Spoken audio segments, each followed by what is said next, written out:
जय जय। ओम नमो ब्रह्मादिभ्यो ब्रह्म विद्या सांप्रदाय तत्तुभ्यो वंश ऋषिभ्यो महाभ्यो नमो गुरुभ्यः। सर्वोपप्लवरहित प्रज्ञानगण प्रत्यगर्तो ब्रह्मैवाहमस्मि अहं पदार्थरहितः। गुरुवे सर्वलोकानां विषजे भवरोगिणां निधे सर्वविद्यानां श्रीदक्षिणामूर्तये नमः। बृहद्वादिष्टसिद्धान्तं पूर्णबोधोपदेशिकं श्रीवेङ्कटेश्वरयोगीन्द्रं सद्गुरुभ्यो नमो नमः। आत्मानात्मातीतमनिशं केवलात्मोपदेशिकं श्रीवेमलरामय्यार्य योगीन्द्रं सद्गुरुभ्यो नमो नमः। चराचरमतीतं च अचलपूर्णोपदेशिकं श्रीपूर्णानन्दपुल्लयार्य सद्गुरुभ्यो नमो नमः। पूर्णबोधसुधानिधिं पूर्वपुण्यफलप्रदम् वेदान्तानन्दसद्गुरुं वेङ्कटरमणार्य गुरुं भजे। पूर्णानन्दपुल्लयार्य पुत्ररत्नमहागुरुं विष्णानन्दविभुं दैवं कृष्णमूर्ति नमो नमः। परब्रह्मानन्दवर्षं परापरसमादर्शं ज्ञानाज्ञानतीतानन्द श्री अश्वत्थार्य नमोस्तुते। सर्वकालाकालप्रत्यक्षं सर्वोत्तमसुशाश्रितं विरहितानन्दगुरुं श्रीवेङ्कटदासार्यं भजे। अस्मद्गुरुसमारम्भं कृष्णसान्दीपमाध्यमाम् ओङ्कारपीठपर्यन्तं वन्दे गुरुपरम्परम्। जय सद्गुरु प्रभु महाराज को जय। మేలుకోవో దేశికేంద్ర మేలుకోవో పూర్ణ సాంద్ర మేలుకో శివరామ దీక్షత మేలుకోవయ్యా దేవా మేలుకో। भ्रमीणां भ्रमीणत्वं भ्रमीणोपासक जनः भ्रमीणीश्वरभावत्वं भ्रममूलम् इदं जगत्। భ్రాంతి చేతను నేను నీవను భ్రాంతియే ఈశ్వర జగతని భ్రాంతియే సర్వం బటను విభ్రాంతులను జేయ ఈ జగత్ భ్రాంతి విడదీయా దేవా మేలుకో। त्यज धर्ममधर्मं च उभे सत्यामृते त्यज उभे सत्यामृते त्यक्त्वा येन त्यजेत तत्त्वजा। ధర్మ మూల రెంటిలో మర్మమును బోధించు విడమని మర్మ మెరిగిన జ్ఞాతయే నన్నసలు విడమనగా గురు కట్నమును కొనగా దేవా మేలుకో। गुरुनावरण त्यागः अनावरणमुत्तमं परिपूर्णं पूर्णमेव पूर्णाचल समुद्रवत्। సరగుణను సద్గురుని గొలిచిటి తీరవరణ వరణ రహితు చేసి పరిపూర్ణ చల చాంద్రలు కండలుగా జేయ శరీరాత్మలను దీయా దేవా మేలుకో। अबीजं वृक्ष सम्पन्ना शाखा पल्लववर्जितं पुष्पं नास्ति फलं नास्ति सम्पूर्णं वृक्षवर्जितम्।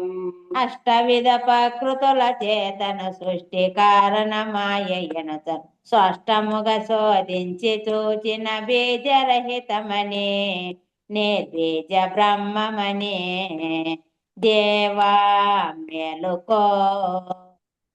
सर्वशून्यं मयं रूपं जन्मशून्यं स्वभावतः जन्मभावेन मृत्युश्च परिपूर्णं स्वभावतः। జరయు మృత్యువు లేని పూర్ణము విరివిగను జన్మంబు శూన్యం తరచగా దానందలేకను దండిగొన్నదని పరిపూర్ణ బ్రహ్మమని దేవా మేలుకో। जन्मभावे कर्मं नास्ति कर्मभावे फलं नहि फलभावे भयं कुत्र భయభావేన సంశయః దేశకామే కరుణ చేతను ఈ శరీరద్వయము పోయిన నాశమౌ జన్మ కర్మ ఫల భీతులో లేశమైనాను నీ సంశయముగాను దేవా మేలుకో ఇంద్రజాలం ఇదం సర్వం యథా మరుమరీచిక అఖండితమనాకారం వర్తతే కేవలం శివం ఉండలేనిది ఇంద్రజాలము ఎండమావులెవలను తోచును ఖండితముగా నట్టి అచల పూర్ణ బ్రహ్మమున పరిపూర్ణ బ్రహ్మమున దేవా మేలుకో శుద్ధే సుషుప్తావివ చ తస్మిన్నాహం కదాచన తద్వసదాపి యన్నాస్తి ప్రపంచం నాస్తి తస్య వై సుప్తి ఎందున నేను లేనటు జ్ఞప్తి లేన పూర్ణ బ్రహ్మన్ జ్ఞప్తి లేక నిన్నొప్తులై సుప్తి జందకను సౌజ్ఞాప్తి విడచియును దేవా మేలుకో యథా నాహం తథా శుద్ధం తస్మాత్ శుద్ధేన నిర్ణయః జగదస్తితి కో వేద నాస్తి కో న చ నిర్ణయః లేని నేను ఎన్నడు లేకపోవును గాని ఎన్నడు నేను గాన పూర్ణ బ్రహ్మము నిర్ణయించదని వర్ణించలేనిదని దేవా మేలుకో ఆత్మాతీతం కేవలాత్మా దేహో నాస్తి కదాచన అస్తి నాస్తి కో వేద నిర్ణయో నాస్తి సర్వదా అద్వితీయము అచల పూర్ణము ప్రకృతి ద్వయ దోషరహితం స్వద్విచారణ కేవలాత్మ ఎవ్వరెరుగదరో నిన్నెవరు పొందెదరో దేవా మేలుకో శాస్త్రజ్ఞానం బహుక్లేశం బుద్ధి చలన కారణం ఉపదేశాత్తరే బుద్ధ్యా రమతే సర్వకర్మషు బుద్ధి సంచలమును చేసును శాస్త్ర జ్ఞానం బహుక్లేశం హద్దు మీరక గురుని ముఖమున పద్ధతి వినినా శుద్ధైన మార్గమని దేవా మేలుకో ఉల్కాహస్త యదాయ గచ్చిత ద్రవ్యమాలోక్యతాం త్యజేత్ జ్ఞానేన జ్ఞేయమాలోక్య పశ్చాజ్ఞానం వినశ్యయేత్ తిమిరమందుననున్న వస్తువు అమల జ్యోతి చెవిరికి విడత జ్యోతి నటు వలె ఉన్న జ్ఞప్తి జ్ఞేయ మెరుగమని తజ్ఞప్తి విడవమని దేవా మేలుకో జ్ఞానమజ్ఞానినం దృష్టా ద్వయోస్తజ్యతే నిశ్చయం ద్వయోస్తజ్యతే యజ్ఞానం తజ్ఞానం చ పరిత్యజే జ్ఞానము రెంటి నిజమును ఎరుగు సుజ్ఞానం బటంచు జ్ఞానము ద్వంద్వమునుచు విడసు సుజ్ఞానం తజ్ఞాన రహితమే పూర్ణ స్థితి న్యాయం దేవా మేలుకో విద్యాంతం బ్రహ్మ విద్యాంతం వార్తికాంతమగోచరం పూర్ణబోధం ప్రవక్ష్యామి శృణు శిష్య మహోత్తమం విద్యకంతయు బ్రహ్మ విద్య దీనికంతయు వార్తికాంతమ గోచరము అవ్యక్తమది అనుచో తద్దిరినే పూర్ణ బోధనుచో దేవా మేలుకో నవాసిగాతోడి పురమున స్థాపితం బౌపీతమందున దోషిలొగ్గియు రామరావిటు లేక మేల్కొల్పే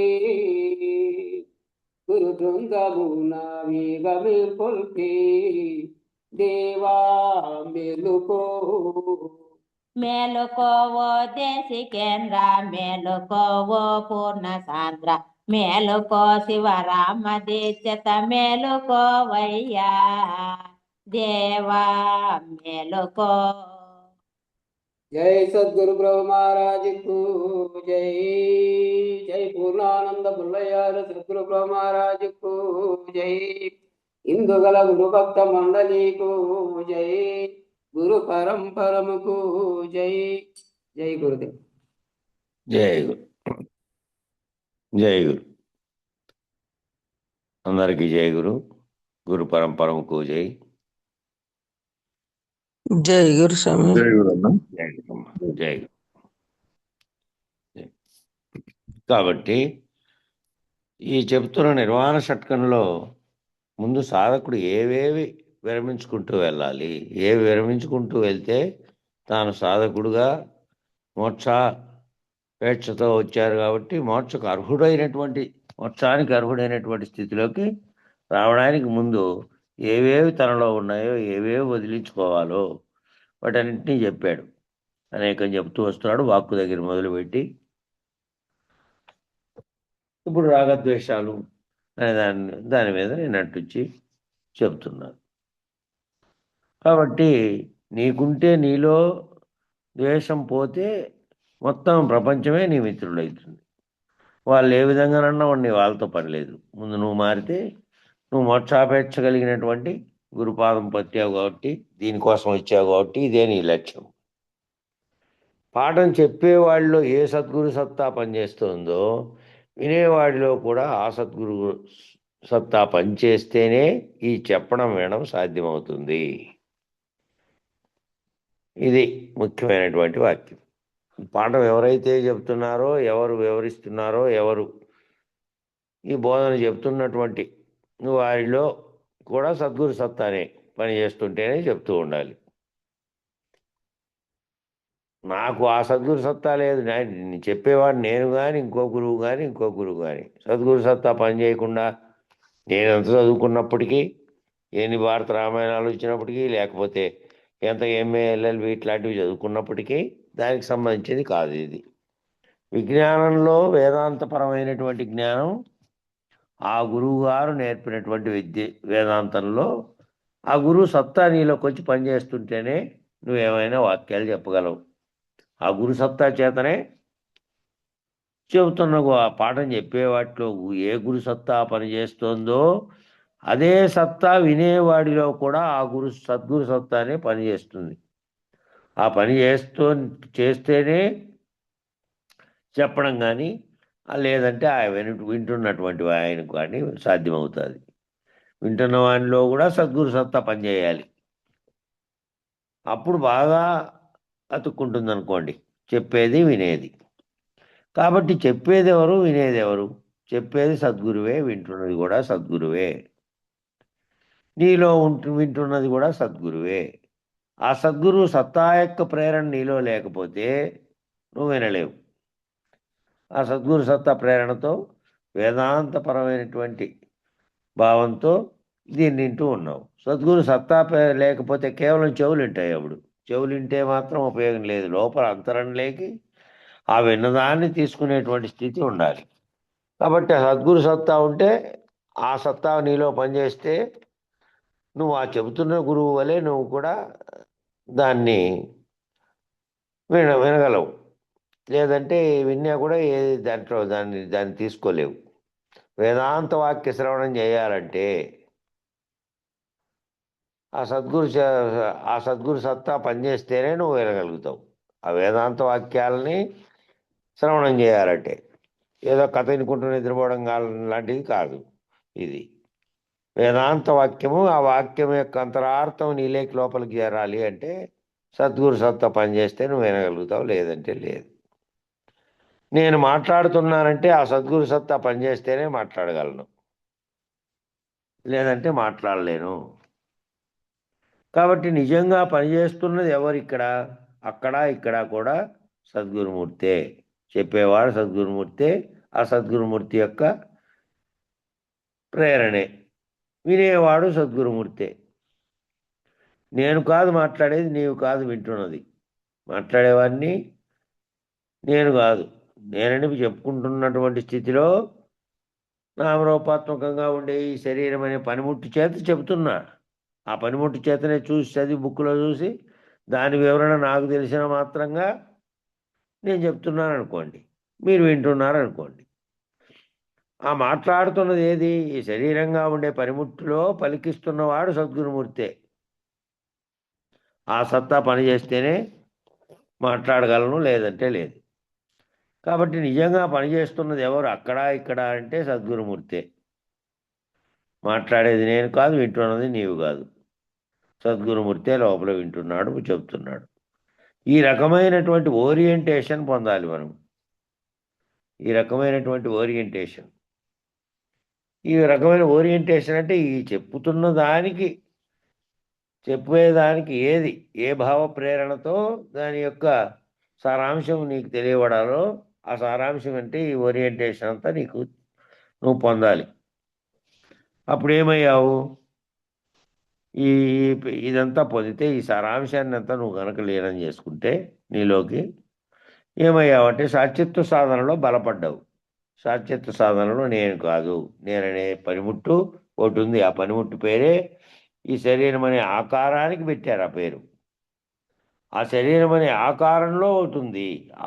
అదే సర్వమునకు కారణమైన వస్తువు అనే సాధకుడుగా నువ్వు సాచిత్వ సాధనలో బలపడ్డాలి. దీని అంతటితో తాదాత్మ్యం చెందకుండా ఉన్నటువంటి పరమాత్మ స్వరూపంగా సాక్షిత్వంగా ఉన్నటువంటి ఏదైతే నేను శివోహం అని చెప్తున్నామో చిదానంద రూపమైనటువంటి శివోహం అటువంటిది నేను. కాబట్టి అందుకని అక్కడ బలపడుతూ వస్తావు. ఇక్కడ ఇవన్నీ పోతూ వస్తే నువ్వు సాధకుడుగా బలపడుతూ వస్తావు, సాక్షిత్వ స్థితిలో ఉంటావు. దానితో తాదాత్మ్యం చెందకుండా ఉంటావు. ఎప్పుడెప్పుడైనా కూడా అంటానే నీకు గుర్తు రావాలి, నేను చైతన్య స్థితిలో ఉన్నటువంటి సర్వవ్యాప్తంగా ఒక్కటిగా ఉన్నటువంటి చైతన్యాన్ని నేను. ఇప్పుడు ఏం చెప్తున్నారు ఆ తర్వాత? నమే రాగద్వేష నమే లోభమోహ మధోనైవ మేనైవ మాత్సర్య భావ. ఈ శ్లోకంలో పైన పాదం అయిపోయింది, రాగద్వేషం అనే పదం. మధోనైవ మేనైవ మాత్సర్య భావ, ఇది రెండో పదం. మదం అంటే ఏమిటి? ఈ మదం 8 రకాలుగా ఉంటుంది, 8 విధాలుగా ఉంటుంది. నాకంటే బలవంతులు లేదు, నాకంటే విద్యావంతులు లేడు, నాకంటే ధనవంతులు లేడు, నాకంటే రూపవంతులు లేడు. ఇలా 8 లక్షణాలతో ఉంటుందన్నమాట అది. ఆ వంతుడు ఈ వంతుడు అంటున్నావే, ఆ వంతుడు ఏ వంతుడు? బలవంతుడు, విద్యావంతుడు, ధనవంతుడు, రూపవంతుడు, అంతా వంతుడు. ఎవరి వంతుడు? 8 లక్షణాలతో ఉన్నాడనమాట ఆ వంతుడు. అని ఎన్నైతే చెప్పుకుంటావో ఆ ఎన్ని చెప్పుకున్నప్పటికీ, ఉదాహరణ చెప్తాం, రూపవంతుడు అనుకో, అప్పుడు ఏం చేసుకుంటావు, ఏమనుకుంటావు? అద్దంలో చూసుకున్నప్పుడల్లా రూపవంతుని అనుకున్నావా లేదా? నేను చాలా బాగున్నాను అనుకున్నావా లేదా? అదొక మదం. అదంతా ఏమవుతుంది? ఆ రూపం అంతా నశిస్తూ పోతుంది. ఎంతటి ప్రపంచ సుందరి అయినప్పటికీ, లేదంటే గొప్ప హీరో, నిన్న గొప్ప హీరో, దేశంలోనే గొప్ప హీరో నిన్న మన 3 రోజుల క్రితం పోయాడు, ధర్మేంద్ర. 40 ఏళ్ళు 50 ఏళ్ల క్రితం సినిమాల్లో చూస్తే ఆయనవి చూస్తే అసలు అద్భుతమైనటువంటి ఆయన నటన ఓవైపు, శరీరం హీమ్యాన్ అని పిలిచారు. హీమ్యాన్ అంటే అద్భుతాలు చేసేవాడు ఉంటాడు చూడు, మహావీరుడు, అట్లాంటి వాడు అని. మరి ఏమవుతుంది? శరీరం సృష్టించడము, శరీరానికి ఉండే రూపం అంతా మార్పు చెందడం, పరిణామం చెందడం అనేది సహజం. ఒక మొక్క లేత ఆకులతో అందంగా ప్రకృతిలో కనపడుతూ ఉంటుంది. అది పెద్ద వృక్షమైన తర్వాత ఆ వృక్షమంతా మళ్ళీ ఆ కొమ్మలన్నీ నశించి ఆఖరుకు మానుకూలే స్థితిలోకి మార్పు చెందుతుంది. ఆ లోపల త్వరబడి అవన్నీ మొత్తం అంతా అన్నీ కూడా ఊరికే గాలికి కూడా పడిపోయే స్థితిలోకి రావడానికి కారణం ఏమిటి? మరి దాని యొక్క మొక్కగా ఉన్నప్పుడు ఉన్నటువంటి ఉందా అన్నం, చిన్న పిల్లోడిని ముద్దులాడేటప్పుడు ఉన్నటువంటి ఆ సౌందర్యం ఎందుకు ఉంటుంది? పరిణామం చెందుతుంది కదా. శరీరం పరిణామం చెందే కొద్దీ శరీరంలో మార్పులు అనేది సహజం. కాబట్టి ఇవన్నీ ఏం చేసుకుంటావు? ఈ శరీరంలో ఉన్నటువంటి మార్పు ఎప్పటికప్పుడు గురి అవుతానే ఉంటుంది. ఎన్నాళ్ళు ఏందైనా ఎన్నాళ్ళు ఉన్నప్పటికీ శరీరంలో పరిణామం జరుగుతుంది అనేది, దానివల్ల మార్పు జరుగుతుంది. దానివల్ల ఆ అందమే మార్పులు, అందం ఒక్కటే మార్పులు కాదు. కేవలం అందం అంటే పైన ఉండేటువంటి తోలే, చర్మమే కదా ఆకారానికి కప్పబడింది. లోపల ఉన్నటువంటి మాంసరక్తాదులు, లోపల ఉన్నటువంటి అవయవాలు, అవి చేసే పనితీరు, ఇవన్నీ సహజంగా అందరికీ ఒకటే కదా. వారి వారి ఆరోగ్య స్థితిని బట్టి ఒకవేళ పనితీరులో మార్పు ఉండొచ్చు, కానీ చేసేదేమో ఒక్కటే. రకాలు అన్నీ ఒకటే, అన్ని సర్వమానవులకు.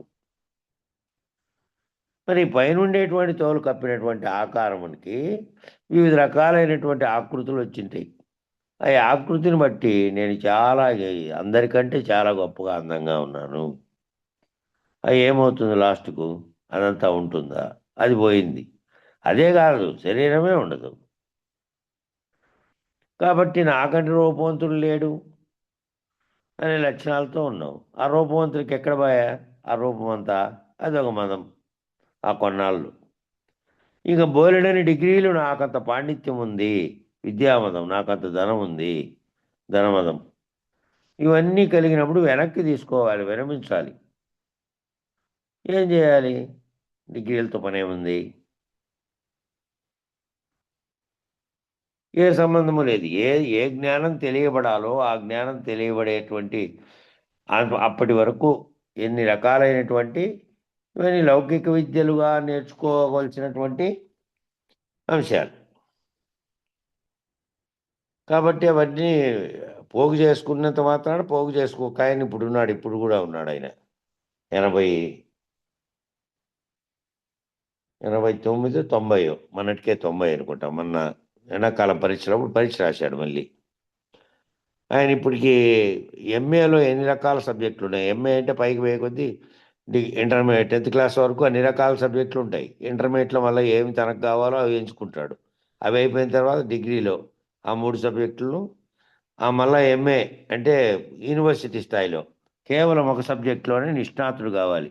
డాక్టర్లు కదా మొదట అందరూ ఎంబీబీఎస్ చదివి మళ్ళీ చిల్డ్రన్ స్పెషలిస్ట్గా మారడానికి ఆ సబ్జెక్టు, ఎమకల్ స్పెషలిస్ట్గా మారడానికి ఆ సబ్జెక్టు చేసినట్టు ఎంఏ చేరిన తర్వాత ఏం చేస్తాడు? ఒక సబ్జెక్టు మీద తీసుకుంటాడు ఎంఏ.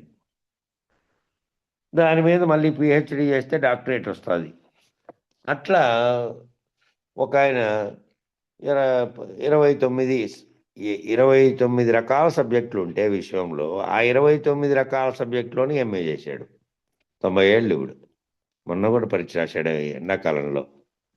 ఆయన ఉపలాటం అది చేయాలనేటువంటి, చదవాలనేటువంటి, నేర్చుకోవాలనేటువంటి తత్వం ఉంది. చేశాడు. చేసినంత వల్ల దానివల్ల ప్రయోజనం వస్తుంది. ఇన్ని డిగ్రీలు ఇప్పుడు 90 ఏళ్ళలో ఉద్యోగం కోసం కాదు, కేవలం నేర్చుకోవాలని చెప్తున్నాడు. ఒకవేళ నాకు ఇన్ని ఉన్నాయి, ఇన్ని పట్టాలు అని ఓ బిల్డింగ్ కడితే దానికి అంతటికీ సరిపోతాయి అవి. ఇంకంతే. మనకు ముఖ్యమైనవి ఏవో చేయాలి. మనకు అవసరం పడేటివి చేసామనుకో, ఎప్పుడో చదువుకునేటప్పుడు చేసాం. ఆ తర్వాత కొన్ని అవసరం పడినాయి అనుకో, వాటిని చేసాం. అవసరం కొద్దీ చేసాం. ఇన్ని రకాలుగా ఉన్నాయి అని చెప్తే, అన్ని రకాలుగా డిగ్రీలు నేను చదివాను, నాకు ఇంత పాండిత్యం ఉంది, నాకు అది ఉంది, ఇది ఉంది అంటే ఎక్కడుంటుంది? అదంతా జ్ఞానమే కదా. జ్ఞానం అజ్ఞానం రెండు ఉన్నాయి జీవునిలో. దాంతో ఏమవుతుందంటే, నాకు ఇన్ని డిగ్రీలు ఉన్నాయి, నాకు ఎంత చదువుకున్నాను అనేది ఒకటి వినపడతా ఉంటుంది ఎప్పుడు కూడా చాలామంది దగ్గరే, బాగా చదువుకునే వాళ్ళ దగ్గరే. ఎందుకు? దేనికోసము?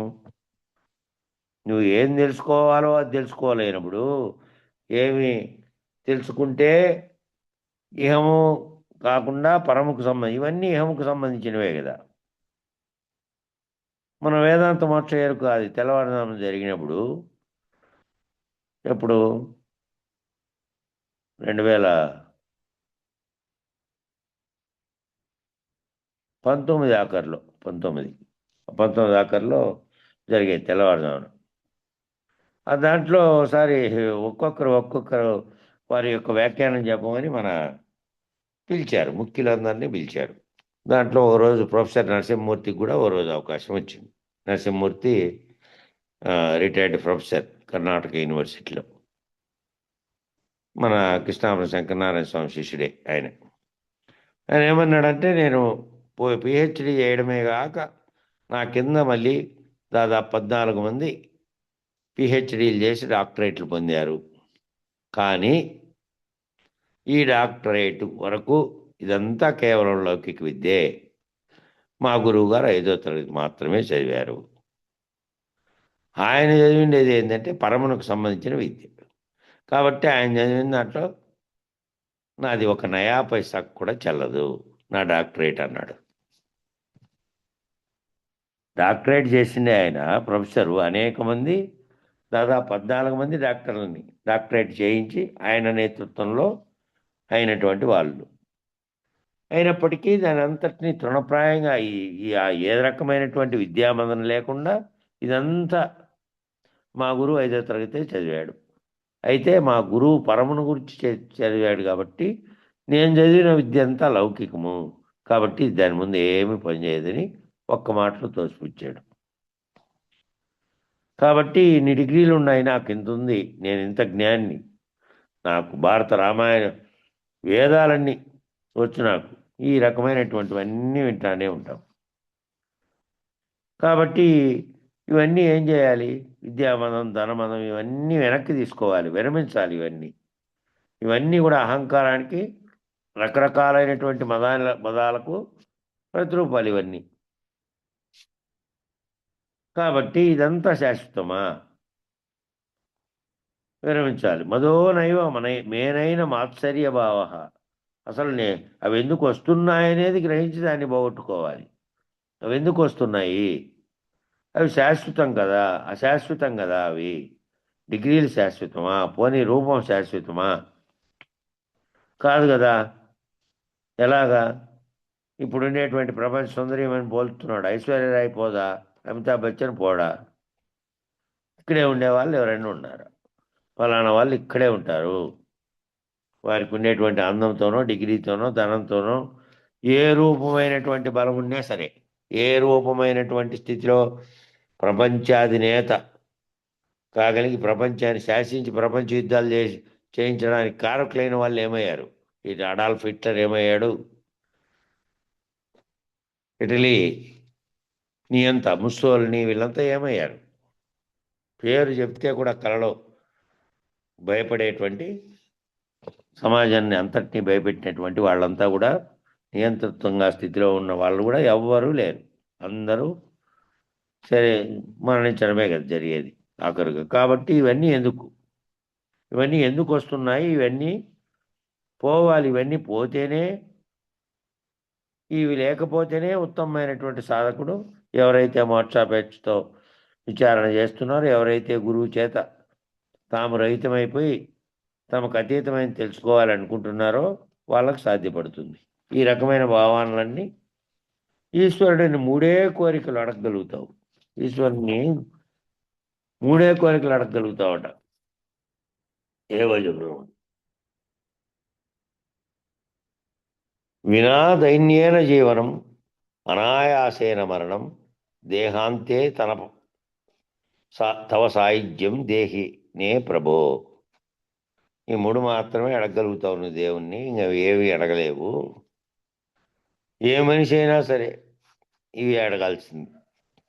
వినా దైన్యేన జీవనం, నాయన ఎవరి దగ్గర దీనుడిగా జీవించేటట్టు చేయమాకు నన్ను. ఎవరి దగ్గర దీనుడిగా బతుకోవద్దు నాకు. అట్లాంటి జీవించేటట్టుగా వద్దు, నన్ను చేయమాకు, దీనత్వం లేకుండా చేయి అని అడగాలట. అంతే. అనాయాస మరణం, అనాయాసైన మరణం అంటే నేను కష్టపడకూడదు, నానా తిప్పలు పడకూడదు, తీవ్రమైనటువంటి బాధలకు లోనై ఎన్నో తిప్పలు పడి 10 ఏళ్ళు కూడా ఆ శరీరంలో ప్రాణం ఉంది పోదు, నరకయాత్ర అనుభవించేటువంటి స్థితి వద్దు. ఇతరులు కష్టపడకూడదు నా వల్ల, నేను బాధింపబడకూడదు, ఇతరులు అట్లాంటి మరణం వచ్చేటట్టుగా చేయి అని అడగాలట. ఎందుకంటే నీ చేతనైనంత కాలం ఉన్నావు, అన్నీ చూసావు, దీనికి అతీతమైనది ఏదో తెలుసుకున్న తర్వాత శరీరం ఎప్పుడైనా పోన్లే, ఎప్పుడు పోయినా కూడా సంసిద్ధంగా ఉన్నా నేను అనే భావనతో ఉండాలి. ఏం చేస్తావు నువ్వు? నీ చేతిలో ఉందా? ఏం లేదు కదా. ఎప్పుడు ఏ రకమైనటువంటిది వస్తుందో కానీ ఆ వచ్చేది ఏమిటంటే ఈ రకమైనది వద్దు. ఈ రకమైనటువంటి తీవ్రమైనటువంటి ఆ నరకయాతన వద్దు. అనాయాస మరణం. నల్జలపల్లి వారు రాత్రికి పోయి అక్కడ కార్యక్రమంలో ఒక కార్తీక పౌర్ణమి నాడు పాల్గొని రామాపురంలో మళ్ళీ 11 గంటలప్పుడు ఎవరో కొంతమంది శిష్యులు ముదుగుబుకు వచ్చారట. వాళ్ళు ఈయన కోసం వెయిట్ చేస్తున్నారని కాశీనాయన ఆశ్రమంలో ఉన్నామంట అంటే ఇంకో వ్యక్తితో ఇద్దరు కలిసి ఇద్దరే అయ్యాలి కాడ రాత్రి 11 గంటలప్పుడు ఒక ఆటో మాట్లాడుకొని ముదుగుబుకు వచ్చేసారు ఆటోలో. రాత్రి ఉపదేశ కార్యక్రమాలు చేశారు. మళ్ళీ రాత్రి ఆడున్నారు. ఆడుండి తెల్లవారుజామున లేచి పొద్దున్నేనే ఇంకా కృష్ణావరం బస్సు 7:30 కంటే మొహం కడుక్కొని కాఫీ తాగి మళ్ళీ అక్కడ కూర్చొని బయట ఇక్కడ బస్సు ఆపుతారా లేదని క్రాస్లోకి వచ్చి రాయి మీద కూర్చొని బస్సు వచ్చినప్పుడు కరెక్ట్గా ఆ బస్సు వచ్చిందని లేచాడు. లేచి రాయి మీద నుంచి బోర్లు పడ్డాడు. అక్కడనే జస్ట్ ఎత్తులో నుంచి కాదు, కూర్చున్నటువంటి బెంచి అంత ఎత్తులో, దానికంటే కొంచెం ఎత్తు ఉంటుంది అంతే. ఒక్క క్షణం కూడా ఏమిట్లోనూ మంచంలోని వల్ల ఏమిలే, నడుస్తూనే అప్పటికప్పుడు బస్ ఎక్కి 5 నిమిషాల్లో బస్ ఎక్కాలట. ఈరోజు తెల్లవారుజామున కూడా మా శిశురాలు ఒక ఆమె పాగొండ దగ్గర అనాయాస మరణమే పొందింది. రాత్రి భజన చేసింది. 4 గంటల పల్లయ్య వారు చచ్చిపోయినాడన్నా. ఆ, ఎన్ని రోజులు ఆవిడే? అప్పుడే 20 రోజుల పైన అయిందమ్మా. అయ్యో. నేను రికార్డింగ్ ఉందమ్మా, మళ్ళా చచ్చిపోయింది లేదమ్మా పరంపద చెందినాడు. కాబట్టి కరెక్ట్గా అదేమి నాకు ముందుగా ఏమి తెలియదు కదా. కేవలం 5 నిమిషాల్లో చేరుకున్నాను నేనాటికి. 5 నిమిషాల్లో నేనాటికి ఏం పని మీద అసలు ఇట్లా అవుతుందని తెలియదు కదా. నేనేంటుకో ముదుగు బుక్ ఏదో పొందుకొట్టేవాడు వచ్చింది, ఇది చాలతో మళ్ళా మధ్యలో నిలిపేయాల్సి వస్తుందంటే గంటలో వచ్చేస్తాలే ముదుగు అని బయలుదేరా. కరెక్ట్గా అట్లా కింద పడి లేచి కూర్చోబెడుతున్నారు అందరూ. ఆ సమయానికి పోయినా నేను అటుకి. ఆ దారిలో పోతుంటే అట్లే వెళ్ళిపోకుండా ఎవరు ఏంది మనుషులు గుంగున్నారని సైడ్ కాపీ అటుకి పోతే ఈయన ఇంకా ఫోన్లు చేస్తే వాళ్ళంతా వచ్చారు. ఇంకా అంబులెన్స్ వానికి చేస్తే రాలేవాడు, ఏదైనా ఊపిరో గాలిలో పెడతారేమోనని. అట్లా అనాయాసమైనటువంటి మరణానికి కోరుకోవాలన్నమాట. వినాదైన్యైన జీవనం ఎవరి దగ్గర దీనుడిగా జీవించి వాని దయాదాక్షిణ్యాల వల్ల నేను బతుకుతూ ఆ విధమైన ఇది కల్పించద్దు నాకు అని అడగాలట దేవుణ్ణి. అనాయాస మరణంగా రావాలి స్వామి అని కోరుకోవాలట. పడకూడదు, ఇతరులు నా గురించి బాధపడకూడదు, అనాయాసంగా మరణం జారిని. దేహాంతే తన సాహిత్యం దేహినే ప్రభో. ఈ ప్రాణం వదిలేసే సమయంలో ఏ స్ఫురణ కలిగితే నీ శివ సాహిత్యం లభించేటట్టుగా చేయి. ఏ స్ఫురణ కలగాలి ఆఖరిలో? అది పెండింగ్లో ఉండే, వాడు 14,000 ఇవ్వాల్సిందే, వీడు వడ్డీ కట్టిపోలే, వాడు ఆ పని పూర్తి చేయలే, నేను దిల్లాడుతుంటే పోయి పూర్తి చేసొచ్చు, నాకేమో ఈ మంచం లేకొచ్చి ఎవరైనా బట్టకపోయి పిలుచుకుపోయింటే కూడా చేసొస్తూ, ఇవన్నీ వదిలేయాలి ఇంకా ముందే. ఇంకా కొన్నేళ్ళకి ఎప్పుడో మరణం వస్తున్నాగా, మరణం గ్యారంటీ కాబట్టి వదిలేయాలి. ఎప్పుడు నిరంతరం అది మనసులోకి ఏదైతే వస్తుందో ఆ ప్రభావమే మళ్ళీ నీకు జన్మ కలగజేయడానికి కారణమయ్యేది కాబట్టి అవన్నీ కోరకూడదు. వదిలేసే సమయంలో ఏ స్ఫురణ రావాలో అది రావాలి, ఆ స్ఫురణ కలగాలి. మళ్ళీ లయమైపోయి మళ్ళీ జన్మ రానటువంటి గురువాక్యం ఏదైతే ఉందో దాన్ని తలుచుకోవాలి. కాబట్టి ఈ 3 కోరుకోవాల్సింది మానవుడు. ఈ 3 ఇంతకు మించి ఏమీ అవన్నీ లేవు. ఆ చెప్పినవన్నీ ధనము, మాదము, మాత్సర్యము, అందము, రూపమదం, విద్యామదం, ఇవన్నీ ఎక్కడి నుంచి వచ్చినాయి? ఇవన్నీ వచ్చినందువల్ల నీకు ఉపయోగం ఏమిటి? ఈ మూడు జరుగుతాయి కాబట్టి ఈ మూడే కోరుకోవాలి. ఏం చేస్తున్నాం? ఈ మూడు తప్ప మిగిలినవన్నీ అడుగుతున్నాం. ఇంక ఇదేమి ఈశ్వర పూజ? ఈశ్వరుడు అంటే ఎవరు? ఏం చేస్తున్నాడు? ఆయన చేసే పని బ్రహ్మం సృష్టిస్తే ఈశ్వరుడు ఏం చేస్తున్నాడు? పోగొడుతున్నాడు అందరినీ. వారి వారి వారి యొక్క కర్మానుసారం వచ్చినటువంటి కర్మ ఫలితం అయిపోగానే ఇక వాడిని పోయి వాడు మళ్ళీ చేసిన కొత్త కర్మలకు అనుగుణంగా మళ్ళీ ఉపాధి కల్పిస్తూ ఉన్నాడు. ఈ ఉపాధి అయిపోయింది ఇక్కడ, మళ్ళీ అక్కడ ఇంకో ఉపాధి స్టార్ట్ అయింది. కాబట్టి ఏమి ఇవన్నీ ఈశ్వరునికి దేనికి చేస్తున్నావు? సంపదలు సృష్టించడు. ఏం చేస్తాడు? శవాలు ఏ విధమైనటువంటి ఆ రుద్రభూమి అని పిలుస్తారు శ్మశానాన్ని. రుద్రభూమి. రుద్రభూమి అంటే శివుడు అధిపతిగా ఉన్నటువంటి భూమి, రుద్రుడు అధిపతిగా ఉన్నటువంటి భూమి రుద్రభూమి అంటే శ్మశానం. కాబట్టి ఆఖరుగా అదే ఆఖరుగా మజిలీ ఎక్కడికి పోతావు? ఆఖరికి ఎక్కడికి పోతుంది? ప్రపంచంలో ఏ స్థాయిలోకి పోయింది, ఎక్కడికి పోయింది, ప్రపంచం అంతా తిరిగి రండి, లాస్ట్కి పోయేది వాటికి. కాబట్టి అన్నీ మిగిలినవన్నీ అడుగుతున్నావు ఇది తప్ప. మరి ఈశ్వరుని పూజ అంటే ఎలా ఉండాలి? ఏమిది, నువ్వు లైవ్ అయిపోతావు కాబట్టి దానికి సంబంధించింది ఏదైనా ఉంటే అది ఉండాలి, పరమునకు సంబంధించింది ఉండాలి. కాబట్టి ఇలాంటి ఉత్తమమైనటువంటి ఉదాత్తమైనటువంటి జీవితాన్ని కలిగి ఉండాలి. అప్పుడు ఏమైంది? మదం ఉండే అవకాశం లేదు. ఉదాత్తమైన జీవితంలో నా స్థితి ఏమిటి, భవిష్యత్తులో కూడా నేనేమైతా అనేది ఎప్పటికప్పుడు గుర్తు చేసుకుంటే ఈ మదం ఉండదు. నేను తలుచుకున్నానంటే నేను గంటలో చంపేస్తా, నేను తలుచుకుంటే వాడిని లెక్క చేయను, నేనంటే ఏమిటి అనుకున్నారు. ఇవన్నీ పదాలన్నీ ఏంటికి వస్తున్నాయంటే ఈ మదం ఎక్కువైనటువంటి వాళ్ళకే వస్తున్నాయి. నువ్వు తలుచుకునే లోపే భగవంతుడు తలుచుకుంటాడు నిన్నేం చేయాలనేది. కాబట్టి నీ చేతిలో ఏముంది? ఆ బలం ఉన్నటువంటి వాడిని ఏడో ఒక రోజు నీ శరీర బలము నీవు కూడా బాత్రూంలోకి కూడా పోయే స్థితి ఉండదు, ఎవరు పట్టుకుంది. కాబట్టి ఇవన్నీ ఈ రకమైనటువంటి మదం ఉండడానికి ఉండాల్సినవే ఇది. కాబట్టి ఈ ఉదాత్తమైన జీవితానికి ఉంటే ఈ రకమైన మదం ఉండదు. ఒకసారి పరిశీలించుకుంటే నా శరీరం మరణిస్తుంది, నా చుట్టూ ఉన్న వాళ్ళంతా కూడా అంతే కదా అని అనుకుంటే మదోనైవ మేనైవ మాత్సర్య భావ. మాత్సర్యం అంటే ఏమిటి? వాడికి ఉండకూడదు, నాకు మాత్రమే ఉండాలి. వానికి ఇదంతా ఎందుకబ్బా? వానికి వాడు అర్హుడే కాదు, నాకు ఉండాల్సింది ఇదంతా అని ఎవరైతే వారి ఇతరుల మీద అనుకుంటారో నాకు మాత్రమే ఉండాలి, వానికి ఉండకూడదనే ఈర్ష్య, అసూయ, ఏదైనా సరే. మాత్సర్యం అంటే 2 లక్షణాలు ఉంటాయి. ఒకటోది ఈర్ష్య, రెండోది అసూయ. మరి వాడికి ఉండకూడదు, నాకే ఉండాలనేది కూడా ఈ రకమైనటువంటిది. ఇది ఎదుటివారిని ఉంటే చూసి సహించలేని లక్షణం. ఎదుటివారికి ఉంటే ఉండని. ప్రపంచం అంతట్లోనూ ఉన్నారు. మరి ఓ పిల్లోడు ఉన్నాడు, పిల్లోడు ఇప్పుడు 9 ఏళ్ళలో 12 ఏళ్ళు వానికి.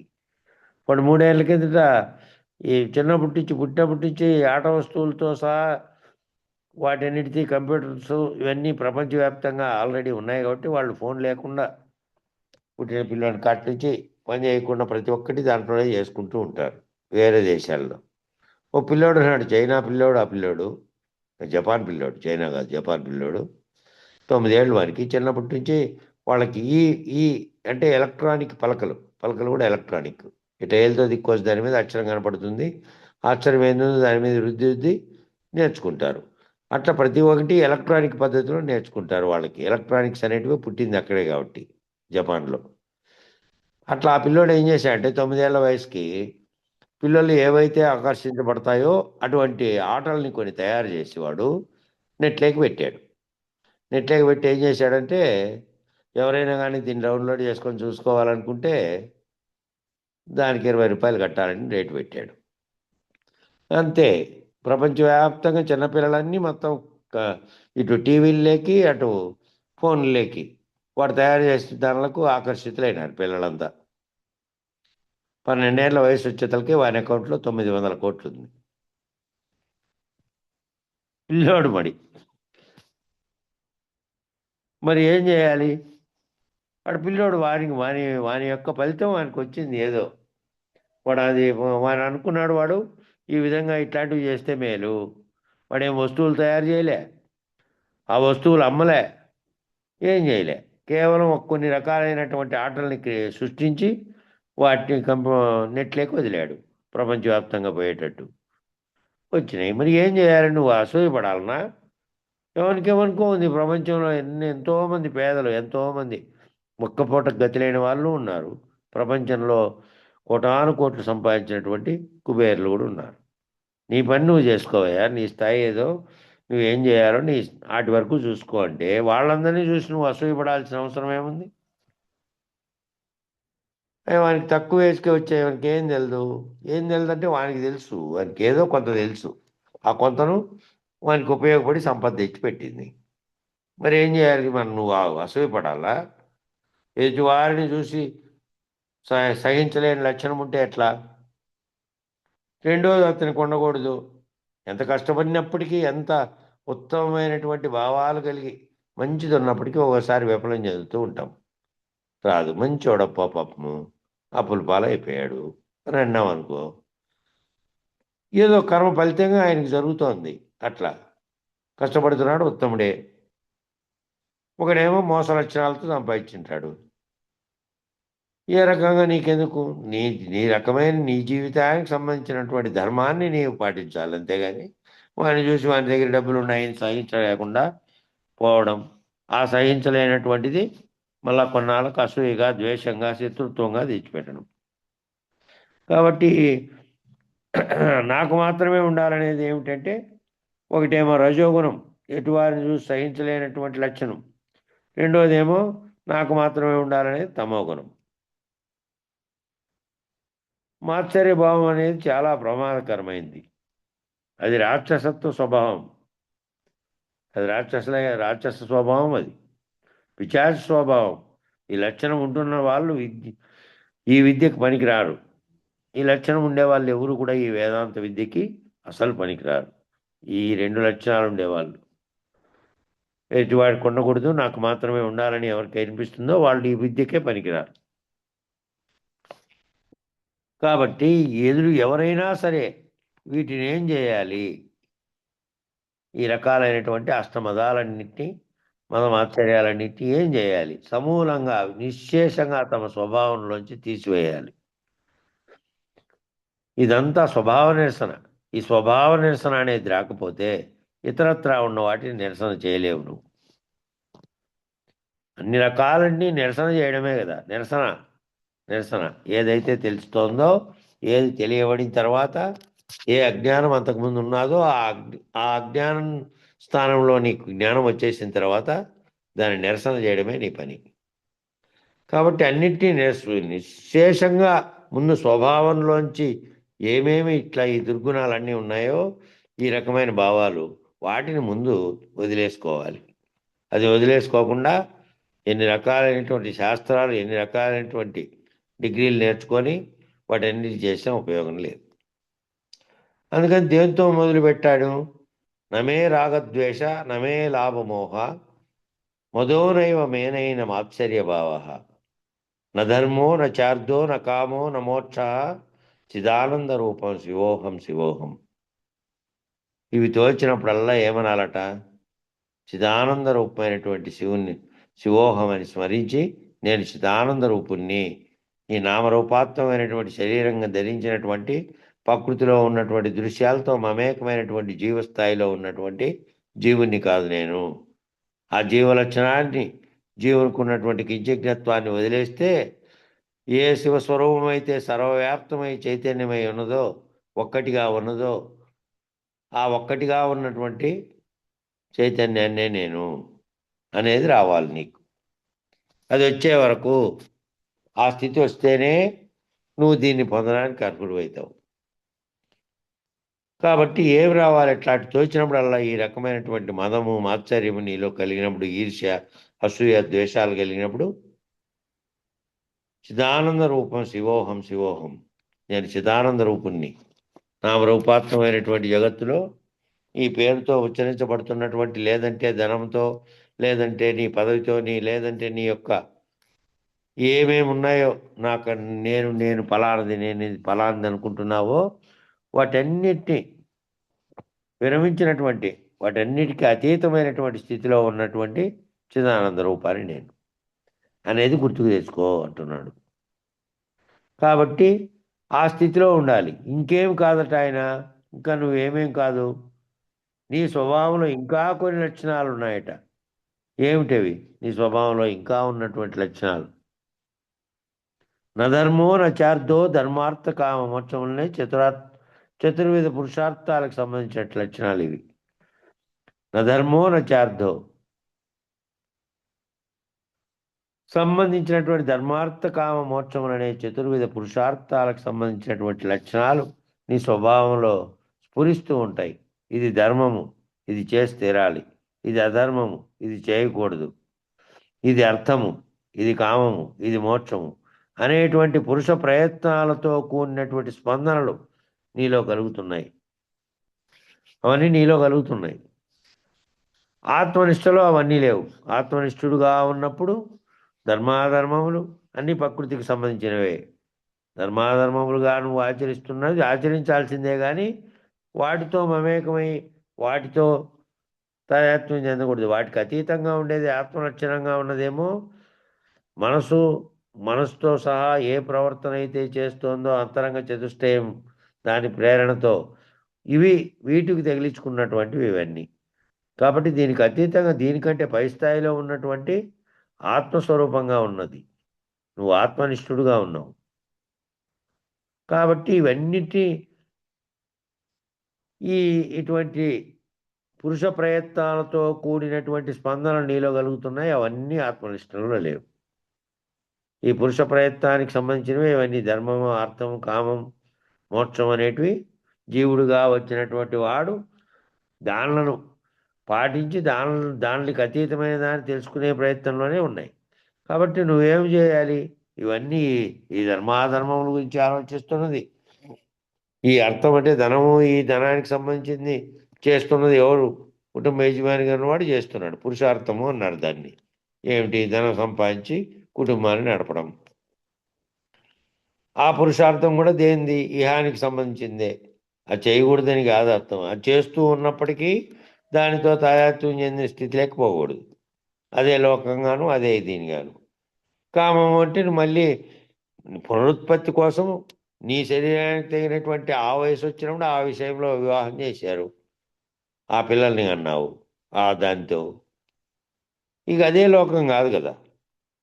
ఇక మోక్షం అనేటువంటి పురుషార్థం కోసం ఇప్పుడు ప్రయత్నం చేస్తున్నావు. ఇది జీవుడుగా ఉన్నావు కాబట్టి ఈ జీవలక్షణాలతో ఉన్నటువంటి నేను చేస్తున్నటువంటి కర్మాచరణతో భాగంగా మళ్ళీ ఉపాధిని తేలించుకుంటున్నాను. దీన్ని పోగొట్టుకోవాలి అంటే జన్మరాహిత్య సిద్ధాంతాన్ని తెలియబడి అటువంటి గురుమూర్తి కరుణ కలిగితే పోతుంది అని వచ్చావు. కాబట్టి నువ్వు ఎట్లుండాలి? నువ్వు ఈ ప్రయత్నాలన్నీ ఇవన్నీ ఏమేమున్నాయో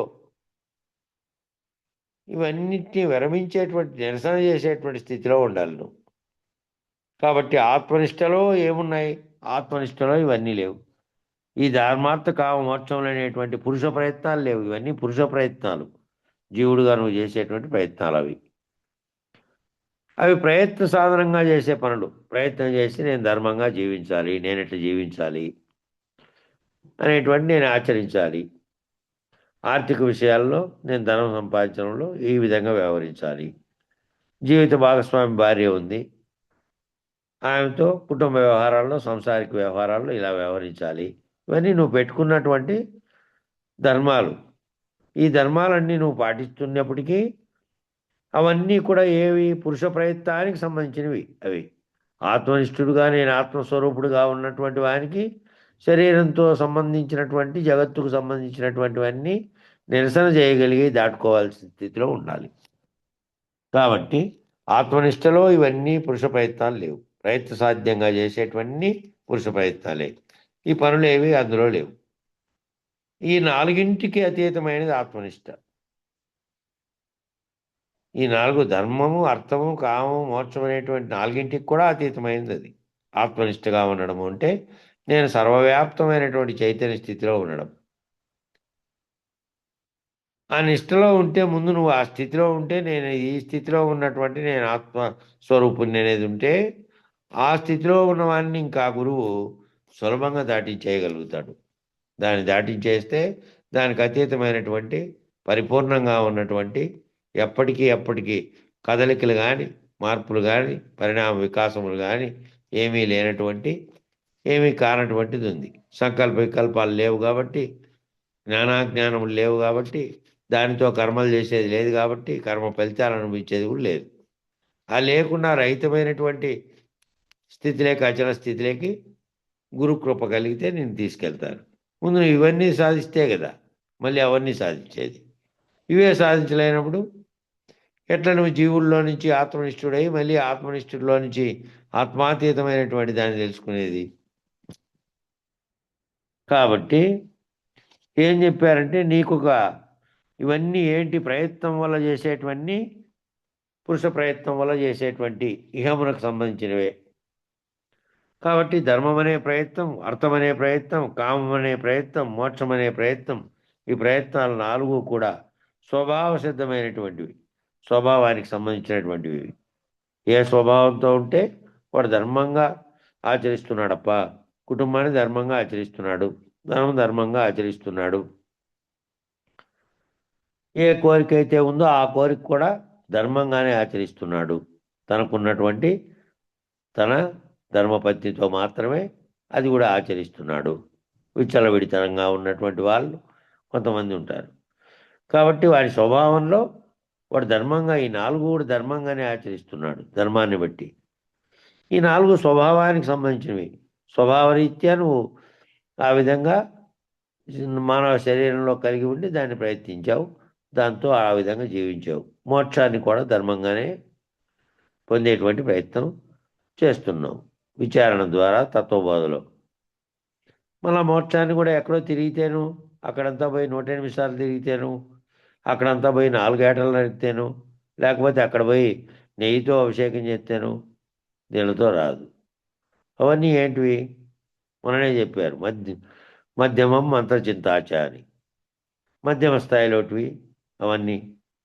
భక్తిలో ఉండేటివి నిలకడ చెందడానికే, మనసును నిలకడ చెందడానికే చేసుకోమంటే ఇంకా ఏవేవో చేస్తూ ఉన్నటువంటి స్థితిలోకి పోతున్నారు. కాబట్టి ఇవన్నీ కూడా స్వభావానికి సంబంధించినవి, ఇవన్నీ స్వభావంలో భాగంగా ఉన్నాయి.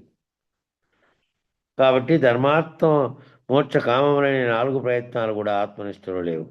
కాబట్టి నా ధర్మో నచార్థో నా కామో నా మోక్ష. మరి 4 ప్రయత్నాలు కలిగినప్పుడు ఎవరిని కలిగినప్పుడు ఈ ప్రయత్నాలు ఇవి కలిగినప్పుడు నేనేమనుకోవాలి? ఈ ధర్మార్థ కామ మోక్షాలన్నీ నిర్వర్తించినా కానీ ఇవి మనసులో వచ్చినాయి. కాబట్టి ఏమనుకోవాలి? నేను ఈ రకమైనటువంటి పురుష ప్రయత్నానికి సంబంధించినటువంటి శరీరాత్మకమైనటువంటిది కాదు. నేనేవురిని అంటే చిదానంద రూపం శివోహం శివోహం, చిదానంద రూపమైనటువంటి సర్వవ్యాప్త చైతన్యాన్ని నేను. ఆ ఈశ్వరుడుగా ఉన్నటువంటి అఖండ ఎరుక నేనే. దీనికి వ్యాఖ్య చెప్పారు కింద.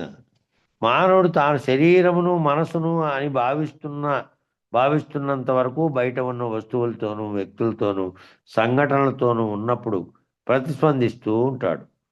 అంతరంగంలోని వాసనల ప్రేరణ వలన ఇష్టాయిష్టాలు కలిగి వాటిపై కోరికలు కలుగుతూ ఉంటాయి.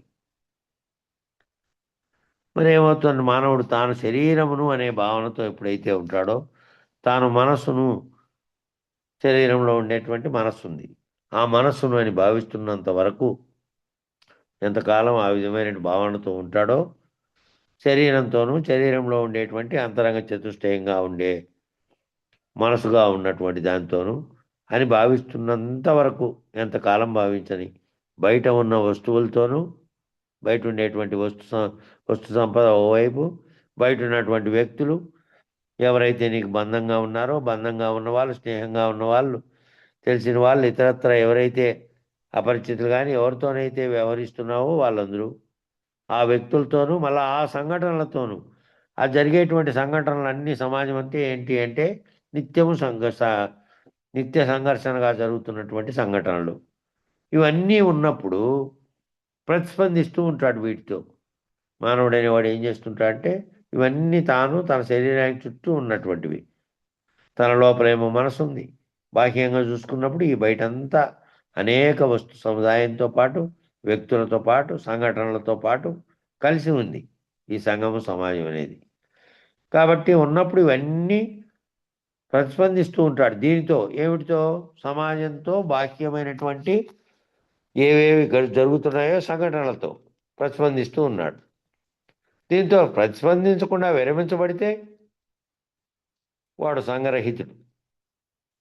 సంఘంలోని అంశాలతో తాను తాదాత్మ్యం చెందకుండా తన భావనలో వీటన్నిటి నుంచి బయట జరిగేటువంటి వ్యవహారాలతోనూ, వస్తువులతోనూ, వ్యక్తులతోనూ, సంఘటనలతోనూ ప్రతిస్పందించి తాను శరీరమును, తాను మనస్సును, నేను ఫలానా శరీరం పేరు పెట్టిన శరీరాన్ని, నేను మనసును, నేను వీళ్ళతో ఈ బంధాన్ని కలిగి ఉన్నా, వాళ్ళతో ఈ శత్రుత్వాన్ని కలిగి ఉన్నా, ఈ సంఘటనతో నేను విసిగిపోయినా, ఇవన్నీ సంఘానికి సంబంధించినటువంటి అంశాలతో ఎవరైతే ముడిపడి ఉంటారో వాళ్ళు కష్టం. వాళ్ళు ఎవరైతే విచారణకు వచ్చారో వాళ్ళు వాటి నుంచి విరమణ చెందాలి.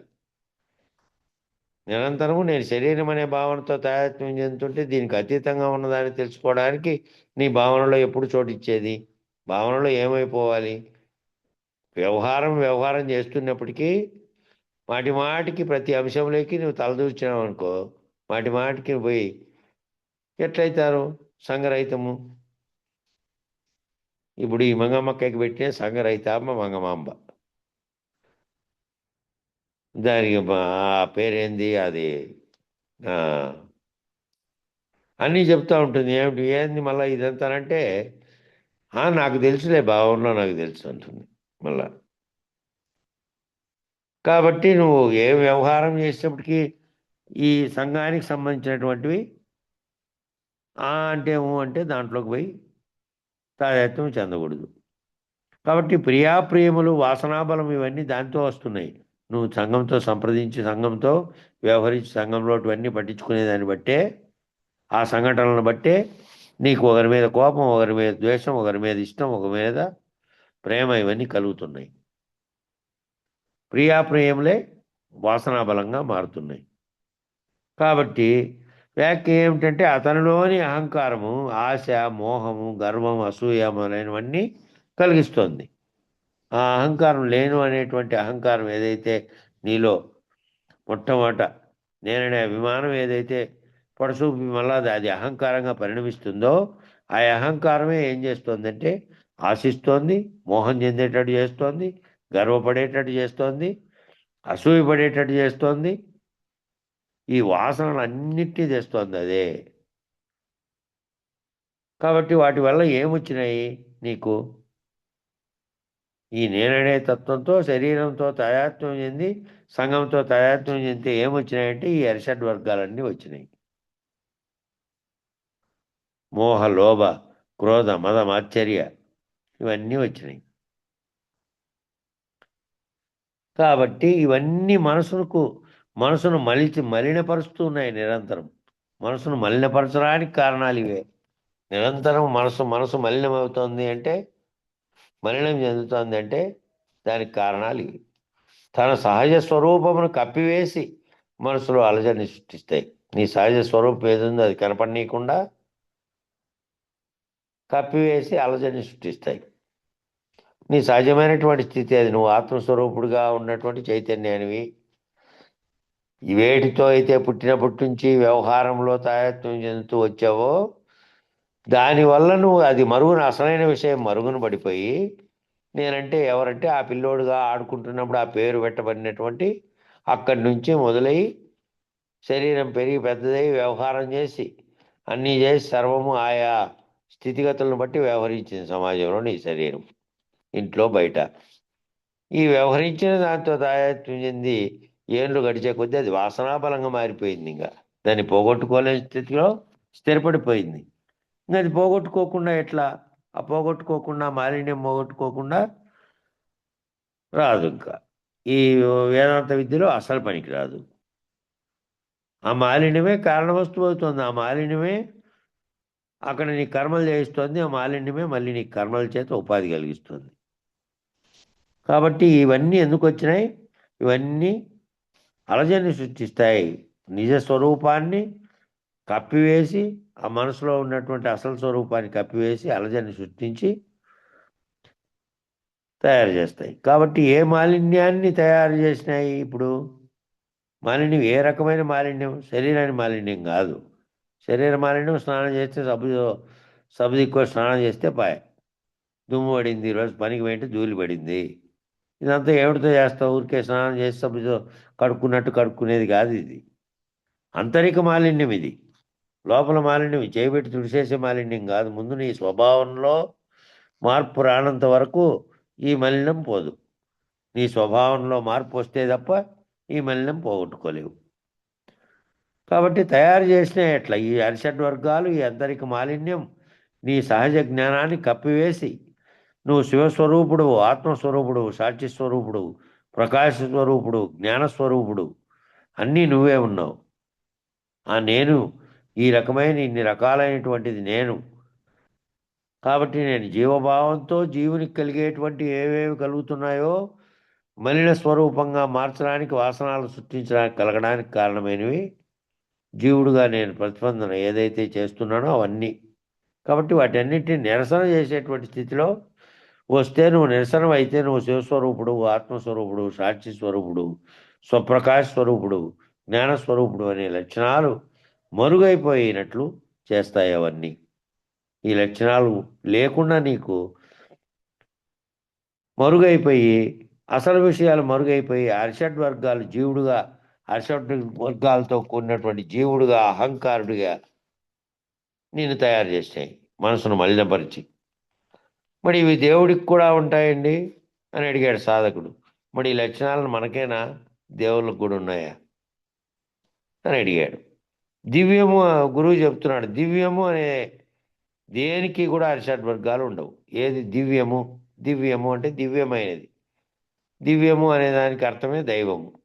దివ్యము దైవము రెండు ఒకటి. దివ్యమైనది అంటే దాని తత్వం, ఆ దేవుడి యొక్క తత్వం ఏమిటి అంటే దివ్యమైనది. ఆ దేవుడి తత్వం ఎలా ఉంటుందంటే దివ్యంగా ఉంటుంది. మరి ఇవన్నీ ఉన్నాయా మనకేనా, దేవుళ్ళకు కూడా ఉన్నాయా అని అడిగాడు సాధకుడు. గురువు చెబుతున్నాడు, దివ్యం అనే దానికి ఏటికి కూడా అరిషడ్ వర్గాలు ఉండవు. అరిషడ్ వర్గాలు ఉన్నాయంటే జీవుడే. జీవం అనే దానికి ఉన్నాయి అరిషడ్ వర్గాలు.